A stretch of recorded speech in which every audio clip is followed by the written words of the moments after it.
Tollywood star డైరెక్టర్గా తనకంటూ ఒక ప్రత్యేకమైన ముద్ర వేసుకున్న కొరటాల శివ ప్రస్తుతం తన కెరీర్లో అత్యంత సవాల్తో కూడిన దశను ఎదుర్కొంటున్నారు. జూనియర్ ఎన్టీఆర్తో తెరకెక్కించిన దేవర బాక్సాఫీస్ వద్ద భారీ విజయాన్ని అందుకున్నప్పటికీ ఆ సక్సెస్ ఇచ్చిన ఉత్సాహం ఎక్కువ కాలం నిలవలేదు. ఈ చిత్రానికి సీక్వెల్ ఉంటుందని ప్రకటించిన నేపథ్యంలో దానికి సంబంధించిన పనులు ఎప్పుడు మొదలవుతాయనే విషయంలో స్పష్టత కరువైంది. ఎన్టీఆర్ వరుసగా పాన్ ఇండియా ప్రాజెక్టులతో బిజీగా ఉండడం వల్ల దేవర 2 పట్టాలెక్కడానికి ఊహించిన దానికంటే ఎక్కువ సమయం పట్టేలా కనిపిస్తోంది. ఈ అనిశ్చిత పరిస్థితుల్లో ఖాళీగా ఉండడం ఇష్టం లేక కొరటాల శివ ఇతర అగ్ర హీరోలను సంప్రదించే ప్రయత్నం చేశారు. ఇందులో భాగంగా నందమూరి బాలకృష్ణ అలాగే పవన్ కళ్యాణ్ వంటి స్టార్ హీరోల వద్దకు తన కథలతో వెళ్లినట్లు ఇండస్ట్రీ వర్గాల్లో ప్రచారం జరుగుతోంది. వీరితో సినిమాలు చేసి తన మార్కెట్ వాల్యూను పెంచుకోవాలని ఆయన ఆశించారు. అయితే ప్రస్తుతానికి వీరిద్దరి నుంచి ఆశించిన స్పందన రాకపోవడం గమనార్హం. ఒకప్పుడు స్టార్ డైరెక్టర్ల కోసం క్యూ కట్టిన హీరోలు ఇప్పుడు ఇతర ప్రాధాన్యతలతో ముందుకు సాగుతున్నారు. ముఖ్యంగా బాలకృష్ణ ప్రస్తుతం కుర్ర దర్శకులకు అవకాశాలు ఇవ్వడానికి మొగ్గు చూపుతున్నారు. కొత్త తరం మేకర్స్ ఇచ్చే వైవిధ్యమైన కథనాలపై ఆయన ఆసక్తి కనబరుస్తుండటంతో కొరటాల ప్రాజెక్టుకు లైన్ క్లియర్ కాలేదు.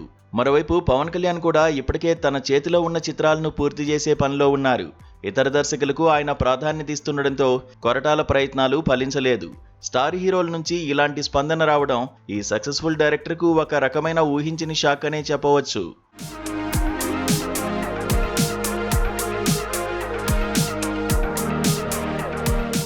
కేవలం అగ్ర హీరోలే కాకుండా యువ హీరో నాగ చైతన్య 25వ సినిమాకు కూడా కొరటాల శివ పేరు ప్రముఖంగా వినిపించింది.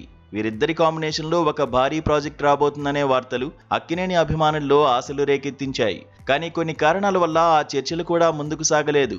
ప్రస్తుతం చిన్న లేదా మీడియం రేంజ్ హీరోలతో సినిమాలు చేయడానికి కొరటాల ఆసక్తి చూపడం లేదు. తన స్థాయికి తగ్గట్టుగా కేవలం భారీ బడ్జెట్ సినిమాలనే చేయాలని ఆయన కృతనిశ్చయంతో ఉన్నట్లు తెలుస్తోంది. ఈ పరిణామాలన్నీ గమనిస్తే కొరటాల శివకు ఇప్పుడు ఎన్టీఆర్ కోసం వేచి చూడడం మినహా మరో మార్గం కనిపించడం లేదు. దేవర 2 కథ సిద్ధంగా ఉన్నప్పటికీ హీరో డేట్స్ దొరికితే తప్ప షూటింగ్ ప్రారంభం కాదు. అప్పటి వరకు ఆయన నిరీక్షణ తప్పనిసరి అనిపిస్తోంది. ఒకప్పుడు వరుస హిట్లందుకున్న ఈ స్టార్ డైరెక్టర్ ఇప్పుడు సరైన ప్రాజెక్టును సెట్ చేసుకోవడానికి పడుతున్న ఇబ్బందులు టాలీవుడ్లో చర్చనీయాంశంగా మారాయి. ఎన్టీఆర్ ప్రాజెక్టు ఎప్పుడు ప్రారంభమవుతుందో అనే విషయంలో క్లారిటీ వచ్చే వరకు ఆయన కెరీర్ డైలమాలో ఉన్నట్లే భావించాలి.